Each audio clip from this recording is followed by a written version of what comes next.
Hello friends, welcome to my channel secret recipe. இன்னைக்கு நம்ம செய்ய போகிற ரெசிபி மணத்தக்காளி கீரை பொரியல்.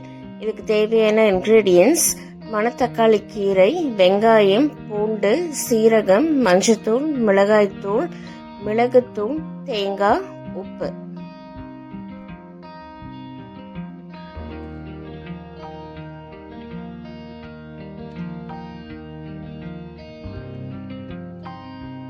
மணத்தக்காளி கீரை பொரியல் நம்ம ரொம்ப சுலபமாக பண்ணிடலாம்.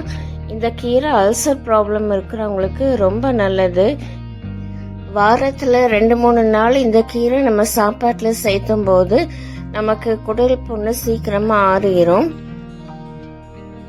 இது நம்ம சூடான சாதத்துக்கு கூட நம்ம சாப்பிடும்போது இதோட டேஸ்ட் ரொம்ப நல்லா இருக்கும்.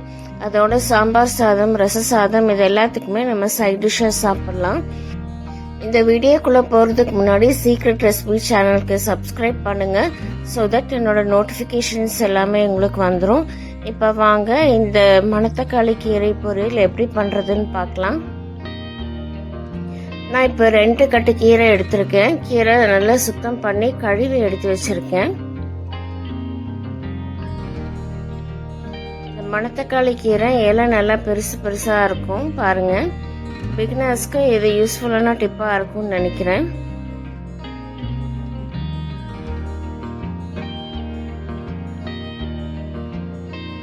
நான் இப்போ பெரிய வெங்காயம் எடுத்திருக்கேன். ஒரு பெரிய வெங்காயம் பொடியாக கட் பண்ணி வச்சுருக்கேன். அதோட 10 பல் பூண்டு பொடியாக கட் பண்ணி வச்சுருக்கேன். கூட 4 டேபிள் ஸ்பூன் தேங்காய், துருவன தேங்காய் எடுத்திருக்கேன். இதுதான் இதுக்கு தேவையான இன்க்ரீடியன்ஸ். இப்போ நம்ம கீரையை கட் பண்ணி எடுத்துக்கலாம். கீரை நல்லா பெருசாக இருக்கிறதுனால நம்ம அப்படியே போட முடியாது. இந்த மாதிரி நீங்கள் பொடியாக கட் பண்ணி வச்சுக்கோங்க. இப்போ அடுத்தது இந்த கீரை எப்படி பண்ணுறதுன்னு பார்க்கலாம். அடுப்பில் ஒரு கடாய் வச்சுருக்கேன். 2 டேபிள் ஸ்பூன் கடலை எண்ணெய் சேர்த்துக்கிறேன். எண்ணெய் சூடானதுக்கப்புறமா நம்ம கடுகு சேர்த்துக்கலாம். இப்போ நான் கடுகு சேர்த்துருக்கேன். கடுகு நல்லா பொரியட்டும். பொரிஞ்சதுக்கப்புறமா நம்ம வெங்காயம் போட்டுக்கலாம்.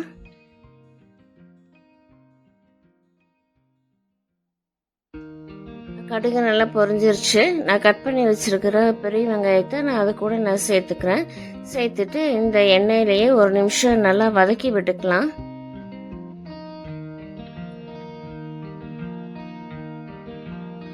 இதை வதக்கும் போது நான் கூட கொஞ்சமாக சீரகம் சேர்த்துக்கிறேன். சீரகம் சேர்த்து வதக்கிக்கலாம்.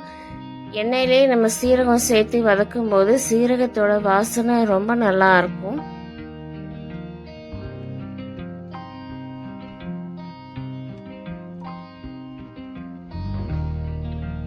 இப்போ இது 1 நிமிஷம் நல்லா வதக்கியாச்சு. இப்போ இது கூட நான் கட் பண்ணி வச்சிருக்கிற பூண்டு அது கூட நான் சேர்த்துக்கிறேன். பூண்டு நல்லா பொடியாக கட் பண்ணி வச்சுக்கோங்க. நம்ம எண்ணெயில் இந்த பூண்டு சேர்த்து வதக்கும் போது அந்த பூண்டோட வாசனையும் நமக்கு ரொம்ப நல்லா கிடைக்கும். அதோட நம்ம கீரைக்கு பூண்டு சேர்த்து செய்யும் போது ரொம்ப நல்லது.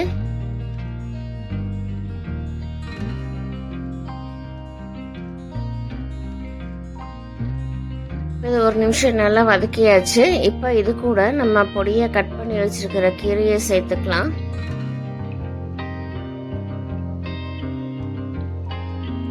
கீரை சேர்த்துட்டு கொஞ்சமாக நான் மஞ்சத்தூள் சேர்த்துக்கிறேன். நீங்கள் எப்போ கீரை செய்யும் போதும் கூட மஞ்சத்தூள் கொஞ்சமாக நீங்கள் சேர்த்துக்கோங்க. சேர்த்துட்டு இது 1 நிமிஷம் நல்லா வதக்கி விட்டுடலாம். நம்ம இப்போ உப்பு காரம் போட தேவையில்லை. நமக்கு கீரை போட்டோன்னா பார்க்கும்போது ரொம்ப அதிகமாக தெரியும். அதனால இப்போ நீங்கள் முன்னாடியே உப்பு காரம் போட்டிங்கன்னா அது ரொம்ப அதிகமாக இருக்கும். அதனால நீங்கள் 1 நிமிஷம் வதக்கிட்டீங்கன்னா கீரை நல்லா சுண்டிடும். அதுக்கப்புறமா நம்ம உப்பு காரம் சேர்த்துக்கலாம்.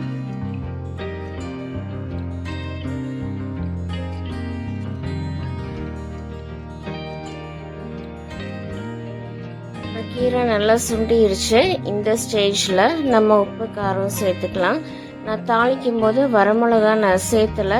நீங்கள் விருப்பப்பட்டீங்கன்னா நீங்கள் ஒரு வரமிளகாவும் உங்களுக்கு எவ்வளோ தேவையோ அந்த அளவு நீங்கள் வரமிளகா சேர்த்துக்கோங்க.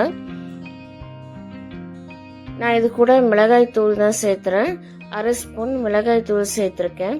கூட கொஞ்சமாக நான் மிளகுத்தூள் சேர்த்துருக்கேன். ஒரு 1/4 ஸ்பூன் அளவுக்கு சேர்த்துருக்கேன்.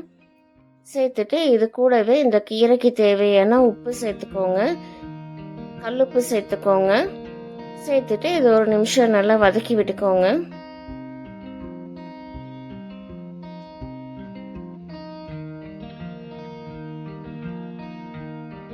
நமக்கு வதக்கும் போது கீரையில் கொஞ்சம் தண்ணி இருக்கும், அந்த தண்ணியெல்லாம் வெளியே வந்துடும்.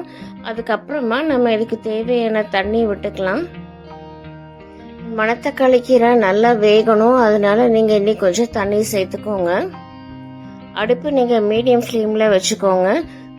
நீங்கள் ஹை ஃப்ளேமில் வச்சு செய்யும்போது நமக்கு தண்ணி சீக்கிரமாக சுண்டிடும், கீரை வேகாது. அதனால நீங்கள் கொஞ்சம் மீடியம் ஃப்ளேமில் நீங்கள் வச்சுக்கோங்க.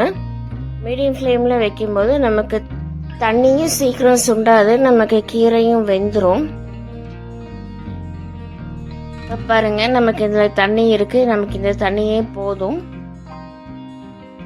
நம்ம கீரை வேக வைக்கும்போது நம்ம எப்பவுமே மூடி வச்சு வேக வைக்கக்கூடாது. இந்த மாதிரி நீங்கள் ஓப்பன்லேயே வச்சு வேக வச்சுக்கோங்க. 2 நிமிஷத்துக்கு ஒரு தடவை நல்லா கிளறி விட்டுக்கோங்க. கிளறி விடும் போது நமக்கு எல்லா கீரையும் நல்லா ஈவனாக வெந்து வந்துடும். நமக்கு இந்த தண்ணியே போதும், இந்த தண்ணியிலேயே நமக்கு கீரை நல்லா வெந்துடும். இனி கொஞ்சம் வேகட்டும். இப்போ பாருங்க, நமக்கு கீரை நல்லா வெந்துருச்சு. பாருங்க, நம்ம ஊற்றின தண்ணியும் நல்லா சுண்டிருச்சு. இனி கொஞ்சமா தண்ணி இருக்கு, இதை ஒரு நிமிஷம் வச்சு நம்ம சுண்ட வச்சு எடுத்துக்கலாம். மணத்தக்காளி கீரை வேகிறதுக்கு ஒரு 8லேருந்து 10 நிமிஷம் ஆகும். இன்னைக்கு கொஞ்சமாக தண்ணி இருக்குது, அதை நம்ம சுண்ட வச்சு எடுத்துக்கலாம்.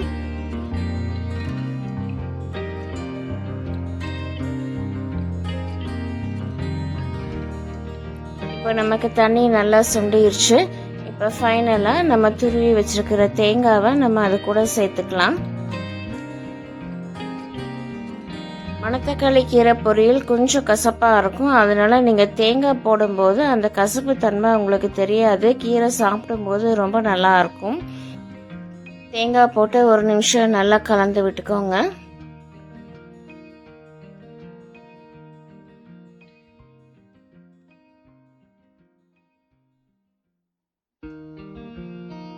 இப்போ நம்மளோட மணத்தக்காளி கீரை பொரியல் சூப்பராக ரெடி ஆயிடுச்சு. பாருங்க,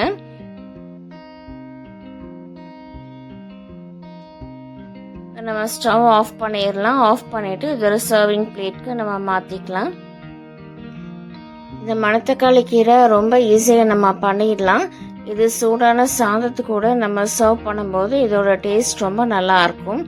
அதோட ரச சாதம், சாம்பார் சாதம், தயிர் சாதம், இது எல்லாத்துக்குமே இது சைட் டிஷ்ஷாக ரொம்ப நல்லா இருக்கும். மணத்தக்காளி கீரை அல்சர் ப்ராப்ளம் இருக்கிறவங்களுக்கு ரொம்ப நல்லது. குடல் புண் சீக்கிரமாக ஆறிடும்.